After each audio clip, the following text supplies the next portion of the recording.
তৃতীয় শ্রেণীর গণিত বইয়ের আজকের ভিডিওতে আমরা ৪৪ পৃষ্ঠা নিয়ে আলোচনা করব। তো এখানে প্রথমে দেখো ১ নম্বরে দেওয়া আছে যে খালি ঘর পূরণ করো। তো এই যে ১ নম্বরে দেওয়া আছে ৪ গুণ ৬। তো ৪কে যদি ৬ দিয়ে গুণ করি, আমরা ৪-এর নামতা বা ৬-এর নামতা যদি পড়ি, ৪-৬ হয় কত? ২৪। ৪-৬ ২৪। আর এখানে আছে ৪ গুণ ৫। তো ৪-৫ কত? ২০। তো এখানে প্রশ্নটা হচ্ছে এই ৪ গুণ ৬ এর উত্তর ৪ গুণ ৫-এর উত্তরের চেয়ে ড্যাশ বেশি বা খালি ঘর বেশি, কত বেশি? যেমন এখানে দেখা হচ্ছে ২৪ আর এটা হচ্ছে ২০।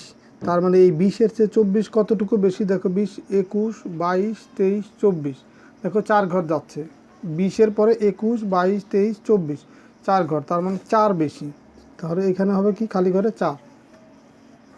আবার দেখো ২ নম্বরে ৭ গুণ ৮ কত হয়? ৭-৮ ৫৬। এর উত্তর এই ৭ গুণ ৯, ৭ নং কত? ৬৩। ৬৩ এর উত্তরের চেয়ে কত কম? দেখো এই ৫৬ থেকে যদি আমরা ৬৩ পর্যন্ত যাই, তাহলে দেখো কত প্রয়োজন হয়? ৫৬, ৫৭, ৫৮, ৫৯, ৬০, ৬১, ৬২, ৬৩।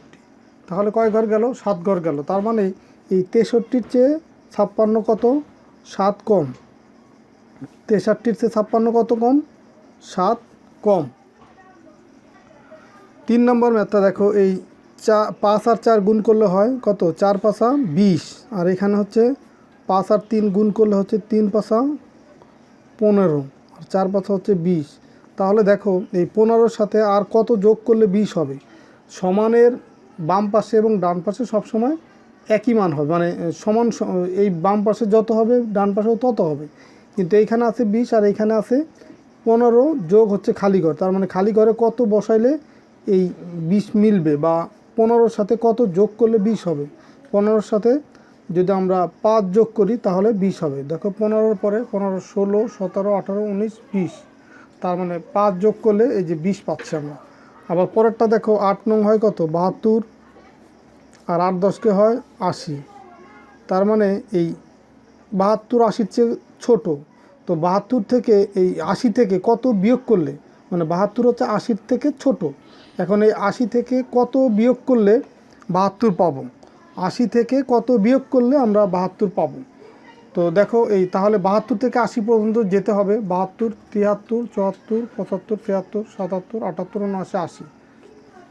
তাহলে দেখো কয় ঘর? ৮ ঘর হলো। তার মানে এই ৮০ থেকে যদি আমরা 8 বিয়োগ করি তাহলে ৭২ পাবো। তো এখন কিন্তু এই বাম পক্ষ আর এই ডান পক্ষ সমান হলো। ২ নম্বরে দেখো গুণ্য ও গুণককে দুইটি সংখ্যায় ভেঙে লিখে এই ৮ গুণ ৬-এর হিসাব করি। তো আমরা প্রথমে হচ্ছে গুণ্যকে ভাঙবো। এই দেখো গুণ্যকে ভাঙবো। তো আমরা জানি এই গুণ করার সময় প্রথম যে সংখ্যা সেটা হচ্ছে গুণ্য আর পরের সংখ্যাটা হচ্ছে গুণক। তো এখানে গুণ্যকে ভাঙবো। গুণ্য কোনটা? এই ৮, এটা হচ্ছে গুণ্য। ৮ হচ্ছে কি? গুণ্য। তো এখন এই ৬টা কত হয়? ৪৮। এটাকে যদি আমরা গুণ করি তাহলে পাবো হচ্ছে ৪৮। এখন এই যে ৮ আর ৮ গুণ ৬, এটাকে আমরা এই ৮কে ভেঙে, মানে গুণ্যকে ভেঙে ভিন্নভাবে করব, একই রেজাল্ট আসবে। দেখো ৮কে ভেঙে ৮ থেকে এইখানে নিচে তোমার ৩, ৩-৬ কত? ৩-৬ 18। এখন ৮-এর ৩ যদি এখানে চলে যায় আর থাকে কত? ৫, তাহলে সেই ৫ আসবে এইখানে। এই গুণ্য হচ্ছে ৮, ৮টাকে ভেঙে এই ৫ নিলাম আমি এইখানে আর ৩ নিলাম এখানে। তো ৩ আর ৫ যোগ করলে তো ৮ই হচ্ছে।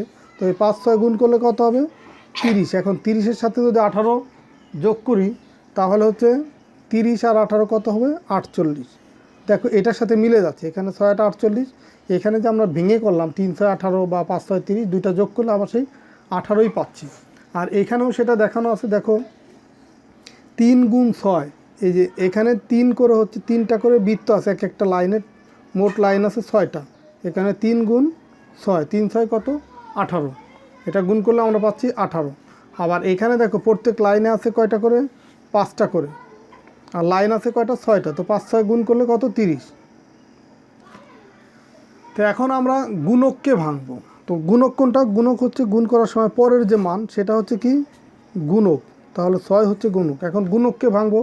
দেখো এই ৮, এখানে ৮ আছে, এখানেও ৮ আছে, কিন্তু এই 6কে ভাঙবো আমরা বিভিন্নভাবে ভাঙতে পারি 6কে।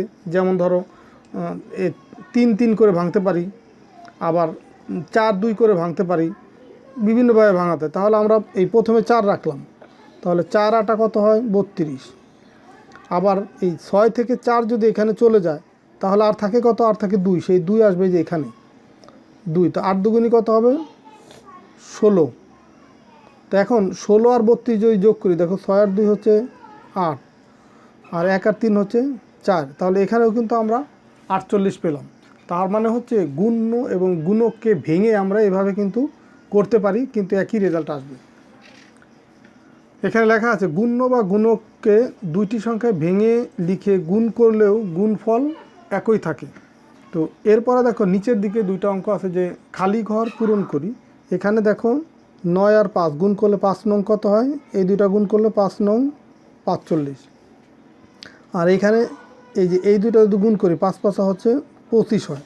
তো দেখো এইখানে 5 আছে, এখানেও 5 আছে, 5 5 25। তার মানে দেখো এইখানে এই খালি ঘরটা আছে প্রথমে, আর এই প্রথমের মানটা কি গুণ্য, এটা হচ্ছে কি গুণ্য।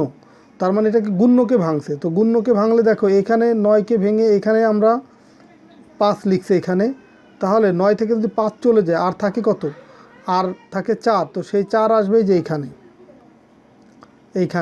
4 আসবে। তার মানে দেখো এই 5 5 25 আর 4 5 গুণ করলে হচ্ছে 20। তো 20 আর 25 যদি যোগ করি এই 45 পাচ্ছি। তো এখানে ভাঙছে কোনটা, গুণ্যটা। আবার এইখানে দেখো খালি ঘর আছে দ্বিতীয় ঘরে, মানে প্রথম সংখ্যা তারপরে দ্বিতীয় সংখ্যা খালি ঘর আছে। তো এখন তাহলে এটাকে ভাঙছে কাকে, গুণককে। তো 4কে ভেঙে এইখানে একটা সংখ্যা যাবে, আবার 4কে ভেঙে এইখানে একটা সংখ্যা যাবে। তো 4কে ভেঙে যেহেতু 2 এখানে গেছে, তো আর থাকে কত 2, সেই 2 এখানে হবে।